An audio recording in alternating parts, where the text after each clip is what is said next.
Hello friends, UP triple S C PT परीक्षा pass सभी अभ्यर्थियों के लिए आज की वीडियो काफ़ी ज़्यादा इम्पॉर्टेंट होने वाली है। यूपी में एडेड कॉलेजों में जो क्लर्क की बम्पर वैकेंसी निकल करके आई हैं उनके आवेदन आज से शुरू हो चुके हैं। तो 75 जिलों से पदों की संख्या जो है वो जारी कर दी गई है और आप अपने ज़िले में जो पद खाली हैं उनकी संख्या कैसे जो है पता लगा पाएंगे। इसी के साथ साथ जो इसका फॉर्म ऑफलाइन माध्यम में भरा जाना है तो फॉर्म कैसे भरा जाना है जो कि लाइव मैं यहाँ पर आपको फिल करके दिखाने वाला हूँ। तो आप लोग वीडियो में लास्ट तक बने रहिएगा और चैनल पर नए हो तो चैनल को भी आप लोग सब्सक्राइब जरूर कर लेना।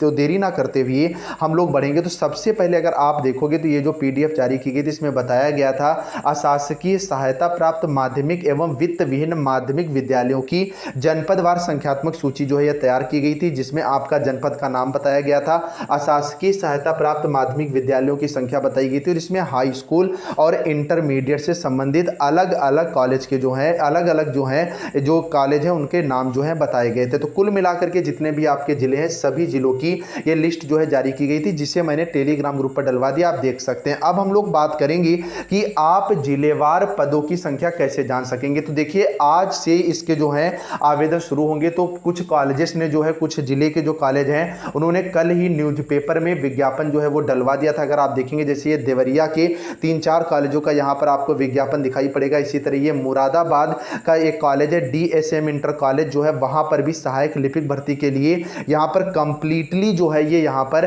बता दिया गया कि कैसे क्या आपको करना है। इसी तरह ये वाराणसी का एक कॉलेज है। तो अब बात आती है कि आप अपने ज़िले के कॉलेज कैसे चेक कर पाएंगे। तो आपको अगर अपने ज़िले का कॉलेज चेक करना है तो स्पेशली जो कल का न्यूज़पेपर है, मतलब 7 तारीख का जो न्यूज़पेपर है, इसको आप डिटेल से पढ़िएगा। उसमें जो है आपको कॉलेज से संबंधित जहाँ जहाँ आवेदन होने हैं वो सारी जानकारी प्रोवाइड करा दी जाएगी। और आने वाले 2-3 दिन आज का भी न्यूज़पेपर जो भी आपके यहाँ आते हैं, अमर उजाला, दैनिक जागरण, हिंदुस्तान, जो कि आपके यूपी के अंदर स्पेशली मुख्य रूप से चलते हैं, तो उन सब में आपको जो है वो आवेदन इसके देखने को मिल जाएंगे। क्योंकि स्पष्ट रूप से जो नोटिफिकेशन जारी हुआ था उसमें कहा गया था कि कम से कम 2 न्यूज़पेपर में इसका विज्ञापन डलवाना कॉलेज के माध्यम से जरूरी है। जब आपको विज्ञापन दिख जाएगा उसके बाद आप जो है कॉलेज सिलेक्ट करके उसमें जो है आप अपना फॉर्म फिल कर सकते हैं। तो अब हम लोग बात करेंगे फॉर्म फिल कैसे करेंगे। एक चीज यहां पर मैं और बता दूं, अगर आप टेलीग्राम ग्रुप ज्वाइन कर लेते हैं तो जितने भी कॉलेजेस की जानकारी हमें मिल रही है उन सब के लिंक मैं वहां पर डलवाता रहूंगा। अब हम लोग सीधे बढ़ेंगे। तो सबसे पहले अगर आप देखेंगे तो ये पूरी की पूरी पीडीएफ माध्यम में फॉर्म जो है ये जारी किया गया है। इसकी पीडीएफ भी टेलीग्राम ग्रुप पर ही डलवाया दे रहा हूं। तो अब हम लोग शुरू करेंगे कि फॉर्म जो है वो कैसे फिल करना है। तो अशासकीय सहायता प्राप्त माध्यमिक विद्यालयों में लिपिक भर्ती है तो ये ऑफलाइन आवेदन पत्र जो है वो फिल किया जाना है। तो पहली बात ये आती है कि फॉर्म हिंदी में फिल करें या अंग्रेजी में फिल करें। तो आपके पास दोनों चॉइस है, कुछ भी नहीं कहा गया कि हिंदी में फिल करना है या अंग्रेजी में फिल करना है। लेकिन अगर आप मेरी माने तो आप कैपिटल लेटर में जो है वो फॉर्म फिल करिएगा। तो सबसे पहले आवेदित संस्था का आपको नाम डालना है, मतलब किस कॉलेज में आप जो है आवेदन कर रहे हैं। उसके बाद अभ्यर्थी का नाम, अपना नाम आपको डालना है। अगर कैपिटल लेटर में आप फिल कर रहे हैं तो सब कुछ कैपिटल लेटर में ही फिल करिएगा। उसके बाद पिता का नाम या पति का नाम आपको डालना है। उसके बाद माता का नाम डालना है। तो इतनी चीज जो है वो कॉमन हो गई। अब नेक्स्ट बात आती है जन्म तिथि को लेकर के। जैसे मान लीजिए आपकी जन्म तिथि 10 जुलाई 2001 है तो ऐसे में आप 10 जो है उसके बाद जुलाई को लेकर के 7 और उसके बाद 2000 अगर है तो 2000 आप भरेंगे। मतलब एक कॉलम में आपको एक ही अंक जो है यहां पर फिल करना है। उसके बाद आपको अपना जेंडर मतलब लिंग चूज कर लेना है। अगर आप महिला हैं तो इस पर आप टिक कर दीजिएगा, अगर आप पुरुष हैं तो आप जो है दूसरे वाले कॉलम पर टिक कर दीजिएगा। नेक्स्ट बात आती है वर्ग को लेकर के कि किस आप किस कैटेगरी से आते हैं। तो अगर आप जनरल कैटेगरी से हैं तो यहां पे टिक करिएगा। अगर आप ओबीसी कैटेगरी से हैं तो यहां पर टिक करिएगा। एससी कैटेगरी के स्टूडेंट यहां पर टिक करेंगे। अनुसूचित जाति के जो अभ्यर्थी हैं वो यहां पर टिक करेंगे। और जो पीडब्ल्यूडी कैंडिडेट है मतलब दिव्यांग जन है उनके लिए लास्ट वाला कॉलम जो है वो रहेगा। नेक्स्ट हम लोग बात करेंगे जो आर्थिक रूप से कमजोर वर्ग है, मतलब ईडब्ल्यूएस के अभ्यर्थी जो है यहां पर क्लिक करेंगे। लेकिन ईडब्ल्यूएस का सर्टिफिकेट आपको लगाना पड़ेगा जो कि वर्तमान सत्र का होना चाहिए। तो अगर आप ईडब्ल्यूएस का सर्टिफिकेट आपके पास है तो इससे फिल करिएगा। अदरवाइज जो है आप जो है मतलब जनरल कैटेगरी में ही फिल करिएगा। उसके बाद क्वेश्चन 9th पॉइंट आपसे कह रहा है क्या आप विवाहित हैं। तो अगर आपका विवाह हो चुका है तो आप हाँ वाले ऑप्शन पर क्लिक करिएगा। अगर आप अविवाहित हैं तो नहीं वाले ऑप्शन पर क्लिक करिएगा। उसके बाद 10वां पॉइंट,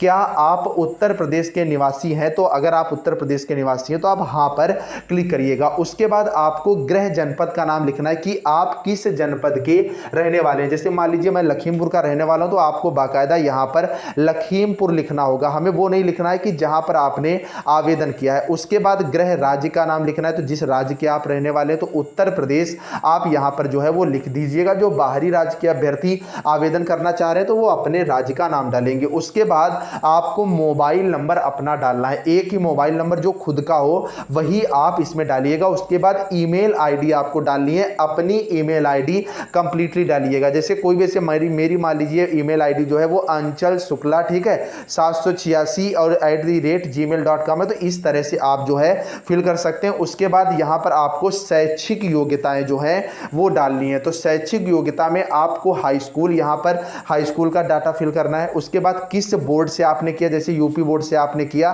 तो आप बाकायदा यहां पर यूपी बोर्ड डालेंगे। उसके बाद किस वर्ष आपने उत्तीर्ण किया, जैसे मैंने 2015 में उत्तीर्ण किया तो आपको 2015 डालना है। उसके बाद यहां पर आपको अनुक्रमांक जो कि 7 अंकों का होता है आपको कंप्लीटली जो है डालना है। उसके बाद पूर्णांक, यूपी बोर्ड के अभ्यर्थी जो है इनका पूर्णांक 600 का होता है तो आपको पूर्णांक डालना है। उसके बाद आपको प्राप्तांक डालना है। प्राप्तांक के बाद यहां पर आपको प्रतिशत जो है वो डालना है। इसी तरह आप इंटरमीडिएट में बोर्ड का नाम, किस वर्ष आपने उत्तीर्ण किया, अनुक्रमांक, पूर्णांक, प्राप्तांक और प्रतिशत डालेंगे। सबसे बाद में आपको स्नातक का बोर्ड और विश्वविद्यालय का नाम डालना है, उत्तीर्ण वर्ष डालना है, अनुक्रमांक डालना है। अनुक्रमांक आप अंतिम वर्ष का डालिएगा और टोटल पूर्णांक के साथ साथ टोटल पूर्णांक और प्रतिशत यहां पर जो है ये आपको फिल कर देना है। तो इतनी चीजें तो जो है कॉमन थी। पॉइंट नंबर 16 काफी ज्यादा इंपॉर्टेंट है। उत्तर प्रदेश अधीनस्थ सेवा चयन आयोग लखनऊ द्वारा आयोजित पेट परीक्षा का विवरण देना है। आपको पेट 2021 परीक्षा का जो है इसमें कंप्लीटली विवरण देना है। तो सबसे पहले आपको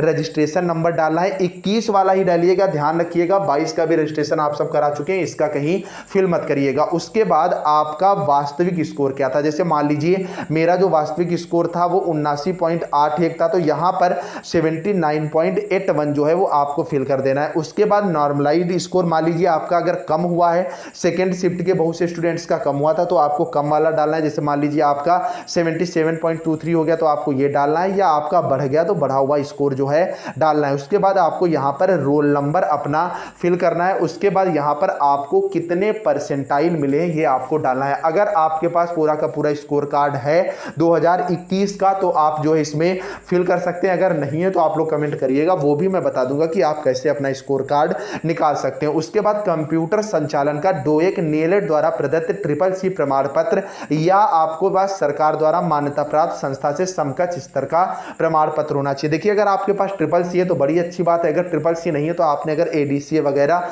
कोई अन्य कोर्स कर रखा है वो भी इसमें पूरी तरह से मान्य है। सबसे बड़ा जो डाउट था स्टूडेंट्स का टाइपिंग को लेकर के था, तो टाइपिंग को लेकर के स्पष्ट हो गया है कि हिंदी में आपकी टाइपिंग 25 वर्ड पर मिनट और अंग्रेजी में आपकी टाइपिंग जो है वो 30 वर्ड प्रति मिनट होनी कंपलसरी है। अभी समय है आपके पास, नवंबर लास्ट में टाइपिंग होनी है, तो आप सब अभी टाइपिंग जो है शुरू कर दें। अगला आपको स्थायी पता डालना है, पूरा आपको मोहल्ला डालना है। उसके बाद कोई किसी चीज जो निकट आप डाल दीजिएगा। उसके बाद क्या करना है, आपको अपने जिले का नाम डालना है। उसके बाद अस्थायी पता, मान लीजिए आप कहीं बाहर रह रहे हैं, कहीं रूम लेकर के रह रहे हैं, आप पत्र व्यवहार वहां चाह रहे हैं तो आप जो है उसका पता यहां पर डाल दीजिएगा। उसके बाद 750 रुपए का आपको पोस्टल ऑर्डर या बैंक ड्राफ्ट जो है उसका जो है वो आपको लेना पड़ेगा। उसी के माध्यम से उस पर विवरण आप देंगे और विवरण दे करके आपको ये कॉलेज में जो है कंप्लीट आपका डाटा भेजा जाना है। तो ये जो पोस्टल ऑर्डर बैंक ड्राफ्ट है ये आप बैंक से प्राप्त करेंगे और उसका विवरण उसी के बाद आप फिल करेंगे। तो आप जब ले आइएगा उसके बाद मैं डिटेल से